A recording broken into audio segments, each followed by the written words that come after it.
Hello everybody. As promised, I'm going to be painting up that Marc Jansen sketch that I did the other day.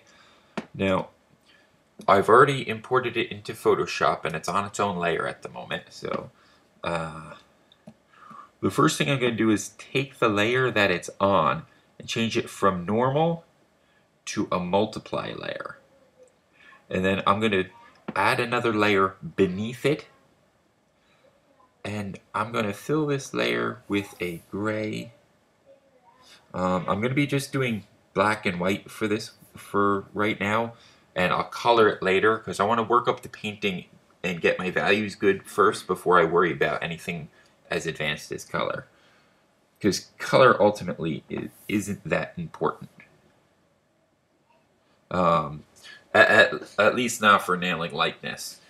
Because if the values are wrong, it doesn't matter what the color is because it's not going to read properly. The values are what's important. Now, I'll start painting. And I start with my darks. The brush I am using is a hard round brush with the transfer turned on and set to pen pressure, as well as shape dynamics with the minimum diameter 70%.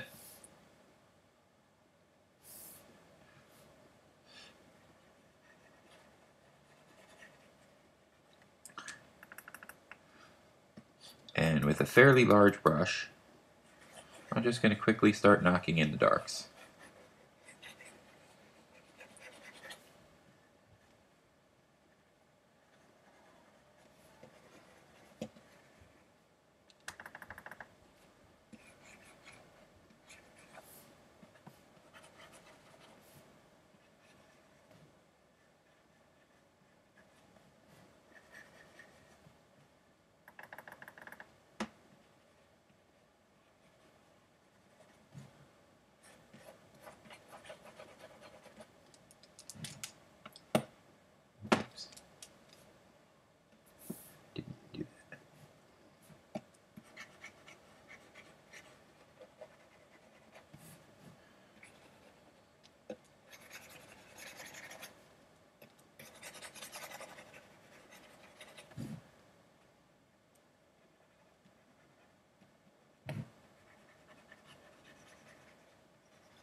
Alright, once I got the basics of where all the darks will be, then what I'll do is I'm going to make another layer that's on top of the sketch layer.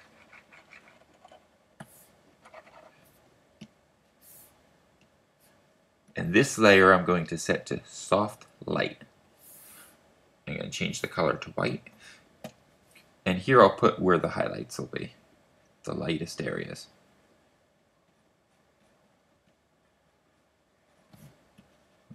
There, right there.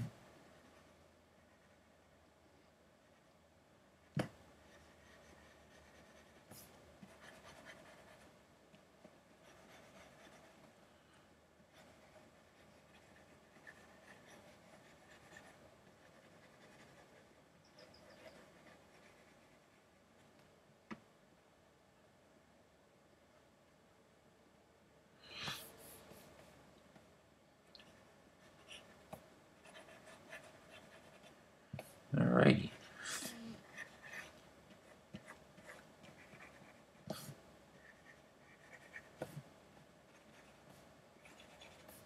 And this shirt.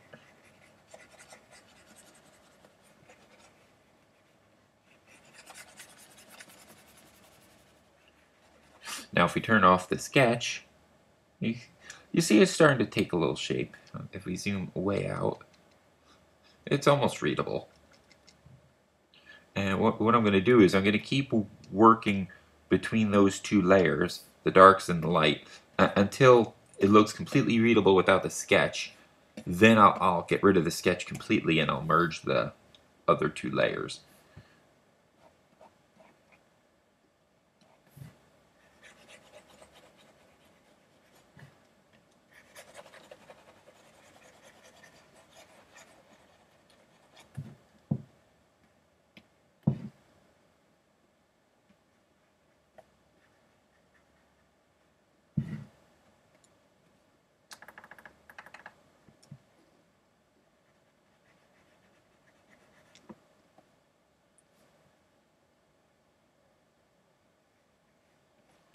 Now I'm just going to lightly sketch in where these glasses are going to be, because I don't want them on the main layer like they are now, because later when I paint up the face, it's easier to do it if it's below the glasses. So I probably should just put that sketch on a different layer of the glasses, or just not worried about the glasses at all until much later.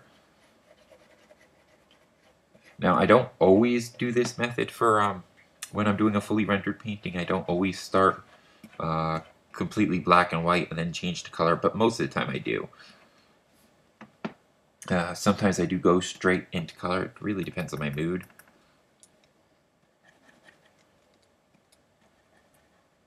Now, once I'm at the point where I can lose the sketch, I'm probably going to pause the video, finish painting it, and then speed it up, so you don't have to watch, the whole thing, because it's going to take a while. All right, now I'm almost to the point where I can lose the sketch. I just want to do a little bit more detailing by the mouth and the ear, but not that much, and I'd be good to go.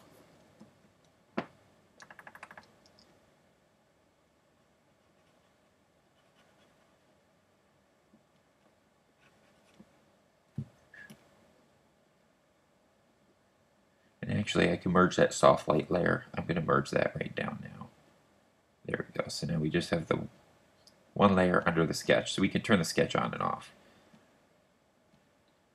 We don't really need it on much. And that's pretty much it. I'm just going to go dark, light, and work my way up. The other thing I'm going to do, which I should have had the background be gray to begin with. So I'm going to copy the background color, switch to the background layer, fill it,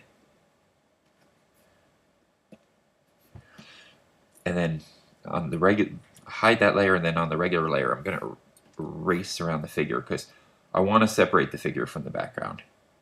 I should have done that earlier. Let's see. Oh, whoops.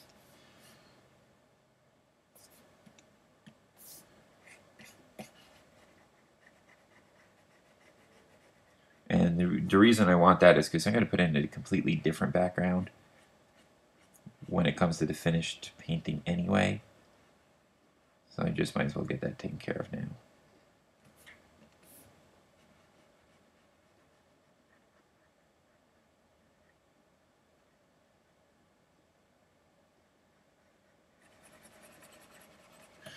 Yes, I erased that part of the glasses, so if I turn off the sketch, it won't be there, but that's fine, because I could just leave that sketch layer there.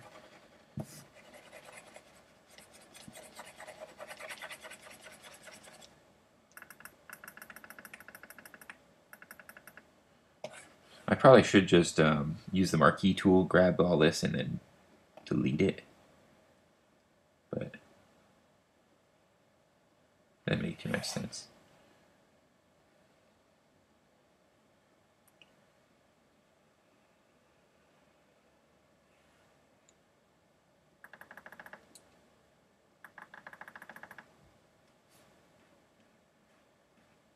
And for the hair, I'll cut down closer than I actually am going to paint, because the outer edges, I'd rather have the loose strands of hair rather than large clumps. So I'll cut that closer than it will be eventually. And I know when I was doing the sketch, I did say how small his ear is. I do think, just like I did in the original time I did his sketch, I do think I made it slightly too small. So I'll probably end up increasing the size of that at some point during this. Alrighty, so now my figure is on a separate layer, sketch. Alright, so I'm going to finish painting this up, and then I'm going to speed it up in post-production. Okay, as you can see, I've sped the video up. That way I can condense what was about an hour 40 minutes, or an hour and 30 minutes after that point. So from here to the end, it's about an hour and 30 minutes. So I condensed it down so the video itself will be a total of 20. What you see there is I adjusted the whole size of the image, shrunk it down a little bit so I had more room on the canvas for the shirt. Also, you see that the reference picture went black and white. What I did there was I put a layer on top of my the main picture layer, made it a color layer, and filled it with black. And that gives you a good black and white image to work from. So I can see the values more clear so the color information is not in the way. And even when I'm working on my own fully colored paintings, I do the same thing. I keep a layer on top of it that's a color layer filled with black, so that every so often I can turn that layer on and check my values, because values are very, very important. Let's see, you see I do flip the image quite frequently, as I've mentioned previously. Not only because I tend to paint skewed if I don't, but also because it just gives your mind a fresh start. Also, you see me I painted over the glasses. I'm going to add those back in later. It's easier to just paint the skin tones underneath it without having to worry about going around the glasses or over the glasses. So I'll just keep the glasses on a completely separate layer, and I won't end up merging those down till much later once this thing's colored. I'm also playing around with exaggeration. As you see, I just increased the size of the nose there. And that's because this is caricature. I do want to play up some of the exaggeration. So I use the sketch as a base, but I'm going to change from there. Here you see me playing around with the eyes. And the eyes take me a while on this one to get where I feel comfortable with them. A large part because they're kind of hard to see in the image, and partly because there is the forehead itself is out of alignment, proper alignment. I think you'll see me make that adjustment shortly. Let's see.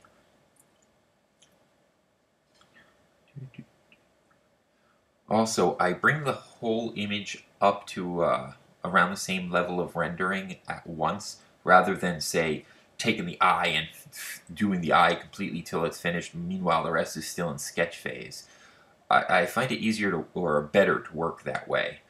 Other people I know, some people will take one section of it and bring it up to a fully rendered. I don't like doing that. Another thing I do is now, right here I'm zoomed in, but I do have in a separate window that you can't see because it's on my iMac screen instead of my Cintiq screen, which I'm recording, is I have a duplicate of this image open so that I could look at it zoomed out at the exact same time as I'm watching it zoomed in. That way, I don't lose myself in detail. I could be detailing something and find out later when I zoom back out it doesn't work quite well. So that's a tip I picked up from Bobby Chiu, and it works wonders. I highly recommend doing that. Some people use the navigator for that purpose, but it's really not quite as functional as just opening up a separate document, especially if you have the screen real estate to do so. In a few minutes, you're going to see me start. I duplicate the chin area and try and exaggerate it differently, warping it and such. I end up scratching that whole section, and I do exaggerate it more, but in a different method.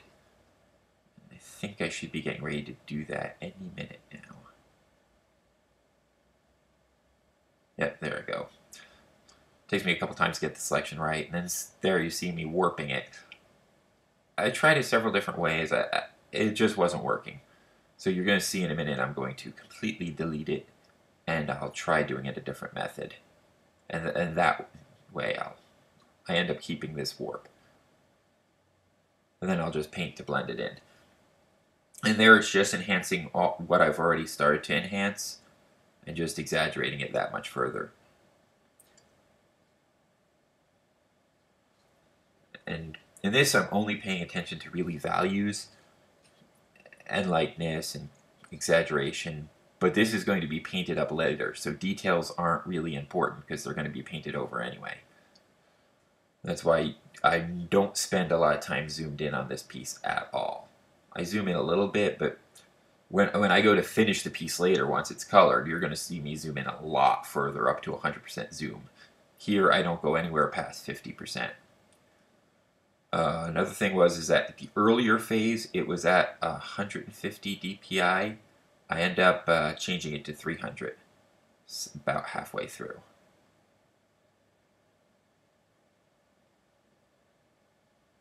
Actually, come to think of it, I'm not sure if I ever actually did that. I think I did. But there's a good chance maybe I didn't. Maybe I'm thinking of the previous version of this video that I had made. Because I had started painted up the previous sketch, and I might be remembering that one. So if I did switch it up to 300 DPI, I'm certainly going to. Because when I go to paint the color, I definitely want it 300 DPI just in case I want to print it. But I think I already res this one up. I'm pretty sure I did.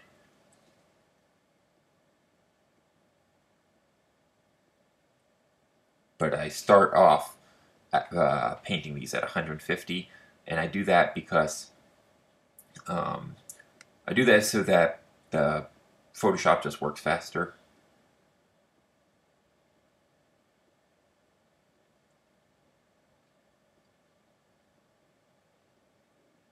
If I remember correctly, that was a tip I got from Court Jones, who is an excellent caricature artist.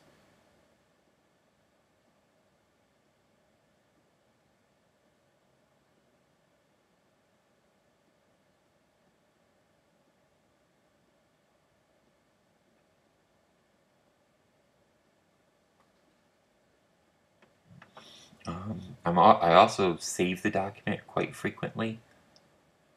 I also typically work on a layer above the main layer. In this particular piece, it took me a little while till I started doing that. A lot of the time I was painting on the main layer. But here I work on a layer above and then I merge down.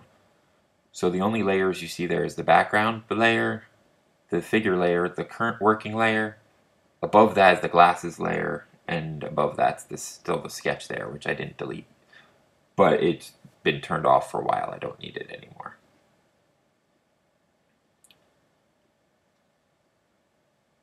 Still playing around with those eyes, try and get them to be right. And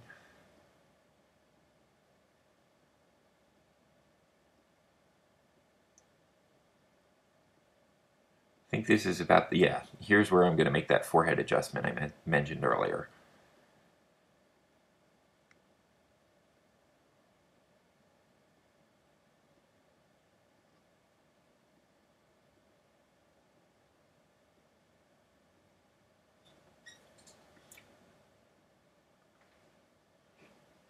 Now hopefully when I sync this new audio to the video, it doesn't sound too retarded. Because I'm kind of watching the video play back as I'm talking, about what I see here.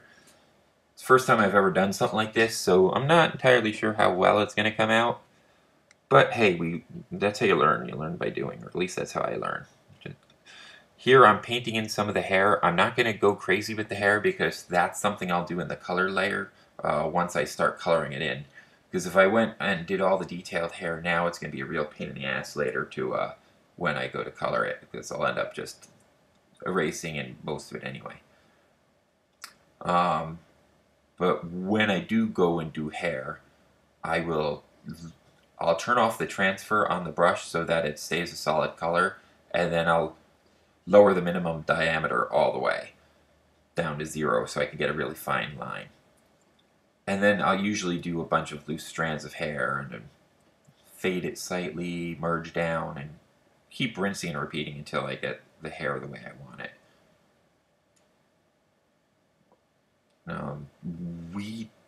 I don't paint every single strand of hair, that'd be crazy, but I do paint a fair amount of them. First though, I want to make sure I have the bulk of the hair done, the main masses, and then over that, then I'll paint the rest of it. Now, when you see me paint those hairs there, that's on a layer under the main layer. That way I don't work, because it's coming from behind, that way I'm not accidentally painting over the image there. And this is rapidly coming to a close, so thank you for watching, and subscribe. Any questions, comments, critiques, whatever, leave them in the comment section. I'd love to hear from you.